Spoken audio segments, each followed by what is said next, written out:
Baik, kita melanjutkan materi yang kemarin ya.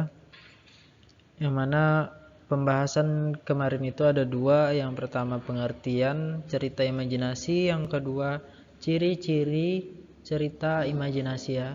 Kemudian yang ketiga sekarang adalah jenis-jenis cerita imajinasi. Nah, ini dia. Jadi jenis cerita imajinasi itu ada dua. Yang pertama berdasarkan latar cerita. Kemudian yang kedua berdasarkan kehidupan nyata sehari-hari. Itu nanti ya setelah ini. Kita akan membahas tentang berdasarkan latar cerita.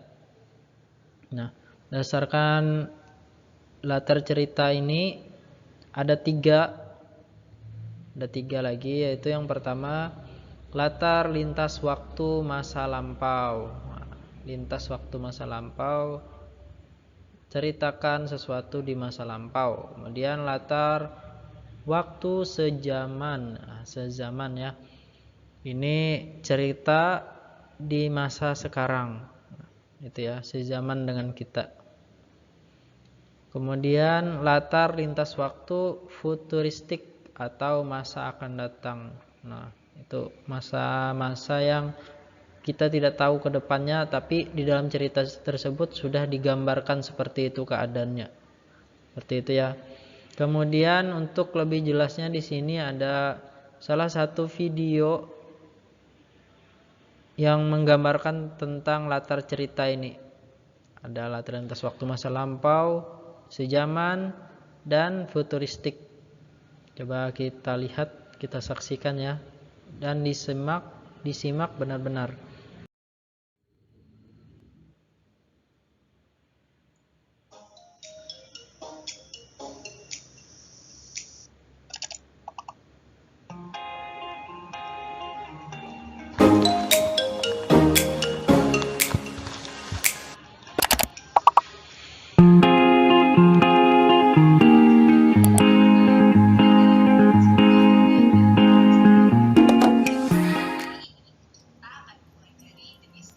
Selamat pagi teman-teman, apa kabar? Semoga kalian dalam keadaan sehat ya. Pada kesempatan kali ini, kita akan mempelajari jenis-jenis cerita imajinasi. Berdasarkan latar cerita, cerita imajinasi dibedakan menjadi 3 jenis. Perhatikan cerita imajinasi berikut untuk mengetahui jenis-jenis cerita imajinasi.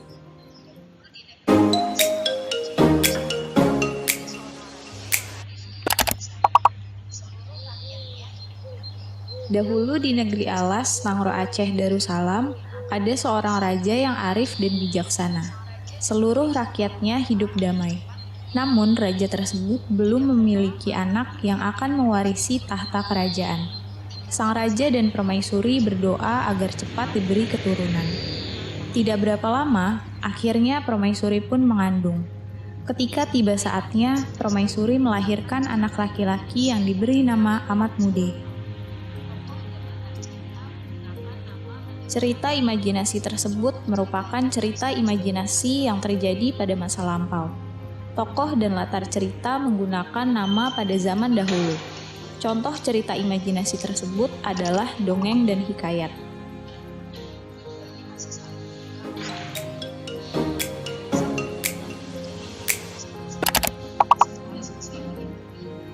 Keduanya masih saling bungkam saat berada di dapur, sibuk menyelami pikiran mereka masing-masing. Setelah selesai menyeduh mie, mereka segera pergi ke balkon kecil yang berada di dekat kamar mereka. Lisa dengan cekatan mengambil kursi yang ada di ruang makan dan membawanya ke balkon. Lisa mulai memakan mie instannya dengan lahap, sedangkan Kia hanya mengamati dan mengaduk-aduk mie instannya. Cerita imajinasi tersebut adalah cerpen dan novel yang menggunakan latar dan alur saat ini.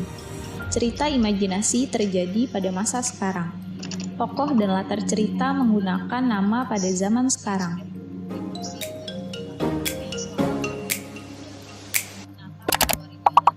Harry Potter mendengkur keras. Dia sudah duduk di kursi dekat jendela kamarnya selama hampir 4 jam. Menatap keluar jalan yang gelap dan akhirnya tertidur dengan sebelah pipinya menempel di kaca jendela kacamatanya miring dan mulutnya terbuka lebar. Uap hangat yang ditinggalkan napasnya di jendela berkilau kena cahaya jingga lampu jalan di luar. Lampu artifisial itu membuat wajahnya kehilangan warna, sehingga dia tampak pucat di bawah rambut hitamnya yang aut-autan. Cerita imajinasi tersebut menggunakan alur atau waktu yang akan datang. Cerita imajinasi terjadi pada masa yang akan datang atau futuristik. Cerita imajinasi tersebut ditulis pada zaman sekarang, tetapi berisi imajinasi penulis tentang peristiwa yang akan datang. Tokoh dan latar cerita menggunakan nama dan latar pada zaman yang akan datang.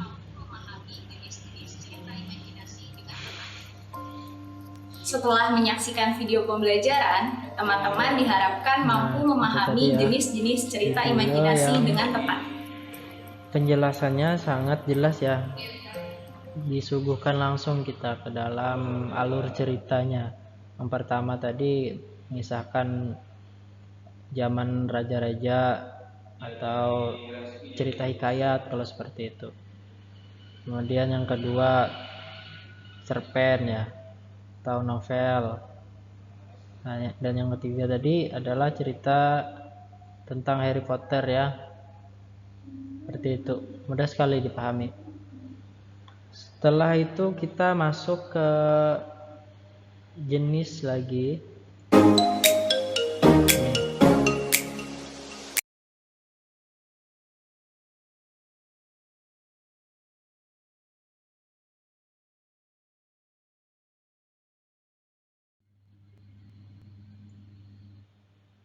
Nah, ini berdasarkan kenyataan hidup sehari-hari ya.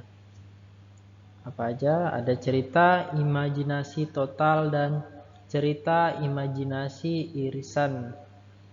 Dibuka di bukunya di bagian nomor 3 ya, jenis-jenis cerita imajinasi itu ada. Yang poin A itu ada cerita imajinasi total, yang mana kategori ini berisi cerita yang tidak terjadi di dunia nyata. Jadi ceritanya tidak terjadi di dunia nyata ya. Sebagai contoh cerita imajinasi Nibiru Masa Kehancuran adalah totalitas imajinasi penulis. Jadi nama orang, objek dan tempat benar-benar rekaan penulis. Nah, berarti itu ya. Contohnya tadi adalah cerita Harry Potter tadi ya. Itu salah satu contohnya. Itu memang imajinasinya total sekali. Dari latar tempatnya, kemudian tokoh seperti itu ya. Itu fiktif belaka. Ceritanya di masa yang akan datang.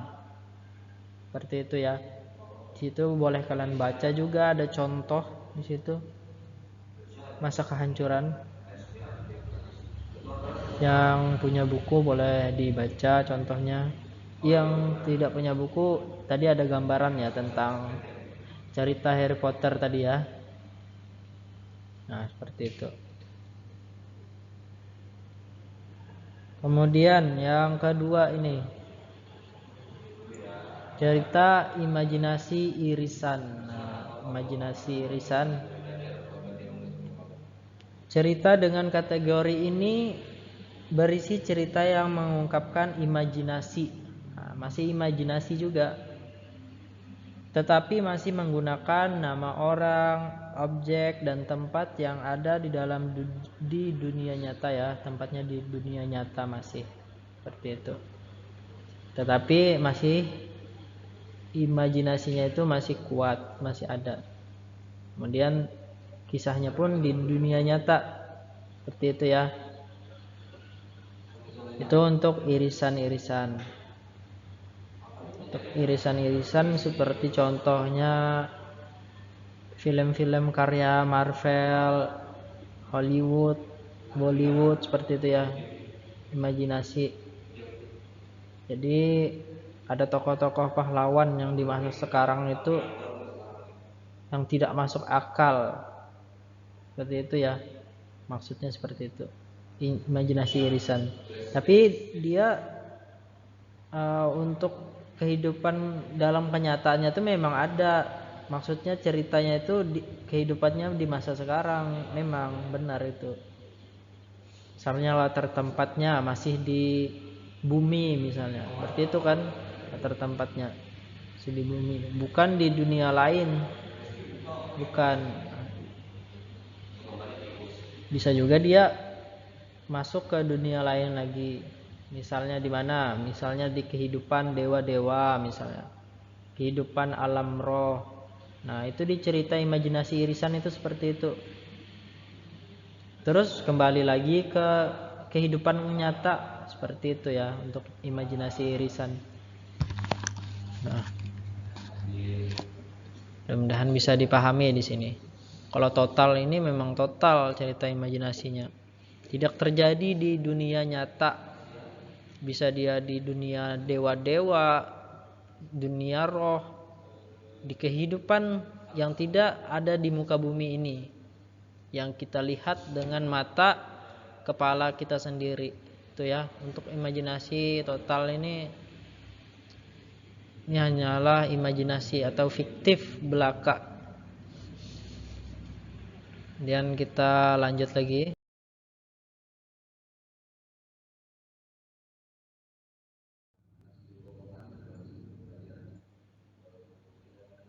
Nah, unsur cerita fantasi atau imajinasi ya, sama aja ya. Nah, ada unsur intrinsik dan unsur ekstrinsik. Nah, ini dia. Unsur intrinsik dan unsur ekstrinsik. Nih, saya bacakan yang nggak punya buku ya. Kalau yang punya buku itu ada di situ catatannya. Di bukunya itu ada ya. Unsur intrinsik merupakan unsur yang membangun karya sastra itu sendiri. Nah, unsur yang membangun, unsur yang mendasari karya tersebut, cerita tersebut ya, cerita fantasi atau cerita imajinasi tersebut. Meliputi ada tema, kemudian ya di sini ya. Ini ada nih. Yang termasuk intrinsik tuh ini ya. Nah, ini dia. Ini yang termasuk intrinsik. Jadi kita bahas intrinsik dulu. Unsur-unsur yang membangun karya sastra ini loh, yang maksud intrinsik ini. Nih, kalau tidak ada ini, dia tidak bisa membangun suatu cerita. Tidak bisa. Kemudian ekstrinsik. Kalau intrinsik kan di dalam suatu ceritanya ini. Intrinsik di dalam. Nah, berarti sebuah ceritanya ada tema, ada amanat,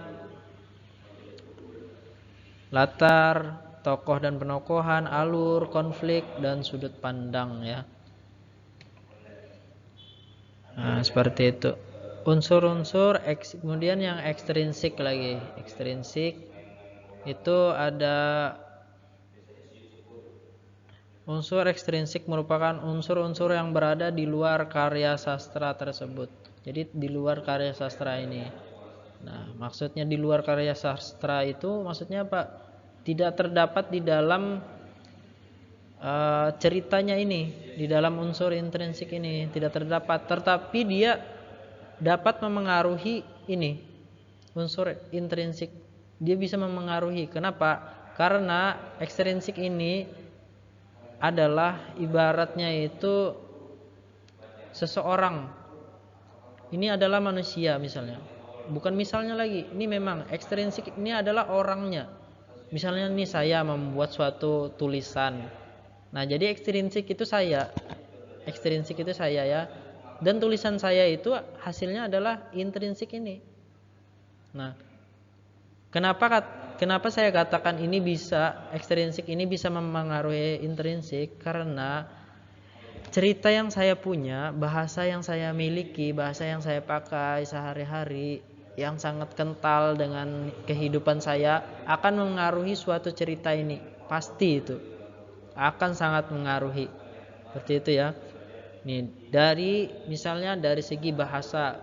Nah, misalnya nih, atau saya saja langsung contohnya. Contohnya saya lahir di Kalimantan dan dibesarkan di suku Dayak ya, tapi tidak terlalu kental suku Dayaknya. Otomatis cerita yang berada di sini akan saya masukkan, entah itu etniknya, budayanya akan saya perkenalkan. Nah, itu dari segi bahasa. Misalnya bahasa Dayaknya saya masukkan salah satu atau sedikit-sedikit saya masukkan biar mengenalkan budaya daerah saya. Nah, itu maksud dari contoh dari bahasa ini ya. Kemudian latar belakang pengarang. Latar belakang pengarang. Untuk ini tema, amanat, latar, tokoh dan penokohan, alur, konflik, sudut pandang. Ini bisa kalian pindai kode QR itu ya. Pindai kode QR yang berada di buku kalian. Itu dipindai, di scan, nanti keluar hasilnya. Ya. Untuk penjelasan lebih jelasnya ini ada tema, amanat, latar. Itu ya. Saya hanya menjelaskan yang isinya saja. Latar belakang pengarang. Nah, latar belakang pengarang ini adalah kehidupan si pengarang. Dia berasal dari mana yang saya katakan tadi. Ini sangat memengaruhi cerita yang akan dibuat. Seperti itu. Kemudian lagi ada nilai-nilai yang terkandung dalam cerita fantasi. Nah, cerita fantasi atau imajinasi tadi mengandung nilai-nilai kehidupan. Nah, ini ekstrinsiknya ya, yang di luarnya, yang berlaku di dalam masyarakat ya. Nilai-nilai tersebut, nilai-nilai ini menggambarkan kegiatan, norma, kemudian tradisi, aturan dan kepercayaan yang dianut masyarakat. Nah, untuk dinilai nilai yang terkandung dalam cerita ini ya. Kemudian untuk nilai-nilai tersebut ada nilai moral, ada nilai sosial, ada nilai budaya, kemudian dan ada nilai religi ya. Seperti itu. Untuk di nilai-nilai yang terkandung di dalam cerita ini tidak disebutkan secara langsung, oh ini nilai budaya, tidak. Yang pasti di situ misalnya kalau nilai budaya, dia di dalam ceritanya mengangkat kebudayaan, salah satunya di Kalimantan ini adalah budaya Dayak, seperti itu ya. Tidak langsung diceritakan, oh ini nilai budaya, tidak. Tapi kita bisa menentukan, bisa tahu, oh ini nilai-nilai budaya ini. Seperti itu ya. Kemudian kalau nilai religi, nah keagamaannya itu di dalam di dalam cerita tersebut misalnya menggambarkan misalnya di dalam adat-adat orang Dayak itu seperti apa, dalam adatnya, terus kepercayaan mereka apa ya, seperti itu. Itu untuk nilai religi ya.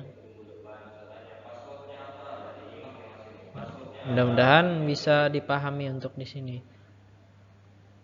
Bagi yang merasa atau ini sudah sangat umum sekali ya. Ada tema, ada amanat, latar, tokoh dan penokohan, seperti itu. Sudah sangat jelas sekali di sini. Atau kalian scan saja langsung biar lebih lengkap. Seperti itu ya.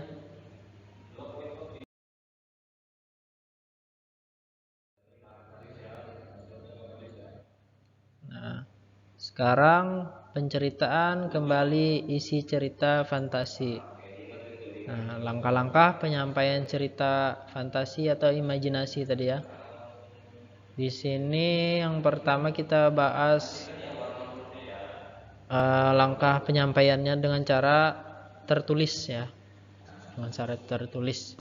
Caranya seperti apa? Dibuka di bagian B, poin B ya. Penyampaian cerita secara tertulis. Ini ada caranya, di buku kalian juga ada. secara tertulis ya. Yang pertama membaca cerita fantasi dengan cara seksama ya. Kemudian menentukan peristiwa yang terdapat dalam cerita fantasi ini. Kita tentukan peristiwanya ya. Apa aja peristiwa atau kejadian yang ada dalam cerita tersebut, cerita fantasi atau imajinasi tersebut. Kemudian mengembangkan. Nah, cerita tersebut kita kembangkan menjadi sebuah cerita fantasi dengan kalimat sendiri. Nah, itu maksudnya menggunakan bahasa kita sendiri ya, yang mudah kita pahami. Seperti itu. Kemudian yang terakhir ini ada nih.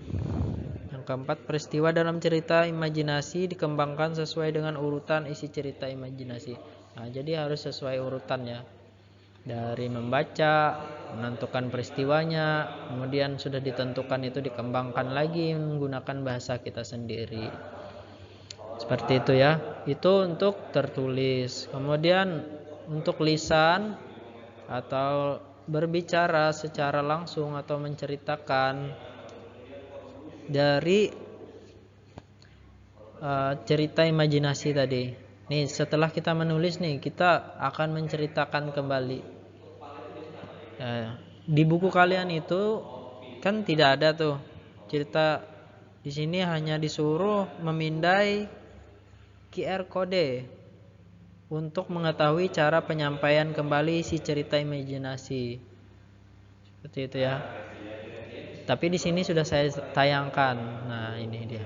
Ini hasil dari QR code yang kalian scan itu. Jangan lupa di-scan untuk mempelajari dan memperdalam materi ya. Kemudian nah, ini untuk lisannya. Yang pertama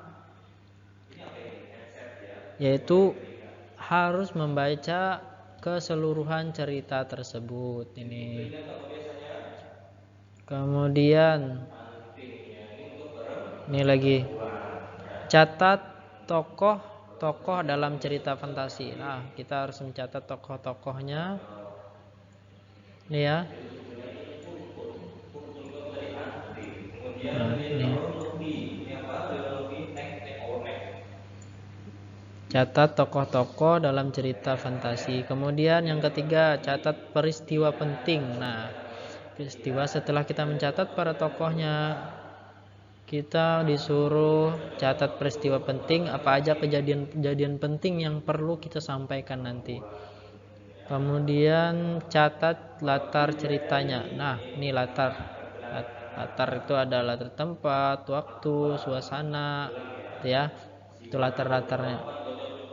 Kemudian setelah kita mengetahui semua ini, setelah semua tokoh kita jelaskan siapa aja tokohnya beserta watak-wataknya, kemudian kita mencatat peristiwa-peristiwa penting yang terjadi, kemudian kita mencatat latar cerita fantasi tersebut. Setelah itu kita ceritakan kembali cerita fantasi berdasarkan tokoh. Nah, berdasarkan tokoh, berdasarkan peristiwa dan latar yang telah dicatat. Ini ya. Kemudian perhatikan penampilan dan gerakan tubuh. Nah, perhatikan penampilan gerakan tubuh itu maksudnya itu jangan terlalu berlebihan dan jangan juga terlalu kaku seperti itu ya. Kemudian di sini lagi untuk penyampaiannya kita perlu namanya intonasi, tinggi rendahnya atau tekanan suatu nada untuk mempertegas biar orang jelas maksud yang kita baca itu ya. Kemudian iramanya, jangan selalu nadanya itu monoton seperti itu saja. Misalnya seperti membaca saja, tidak ada penekanan-penekanan yang dilakukan atau tidak ada intonasinya, jangan. Irama itu seperti lagu itu loh. Tidak hanya lagu itu gini saja. Pasti ada yang pertama itu pelan dulu. Setelah pelan itu sedikit naik. Kemudian menuju rep kan naik lagi tuh, menuju rep naik lagi gitu maksudnya. Irama itu seperti itu ya. Kemudian artikulasi. Artikulasi itu pengucapan atau pelafalan harus jelas ya. Nah, artikulasi dan lafal. Nah, ini dia pelafalannya tadi ya. Kemudian setelah semua ini sudah kita persiapkan, kita merasa sudah siap, kita akan ceritakan bagian pembuka, inti dan penutup secara urut. Nah, ada suatu pembukaan diawali dengan suatu suasana atau tempat atau kejadian, biasanya menggambarkan suasana atau tempat ya. Biasanya ada latar dan suasana biasanya untuk pembukaan ini, di pembukaan. Kemudian inti dari cerita tersebut, intinya, dan penutup. Penutup itu biasanya ada amanat yang disampaikan atau pesan-pesannya ya. Biasanya ada di penutup seperti itu. Nih penutup.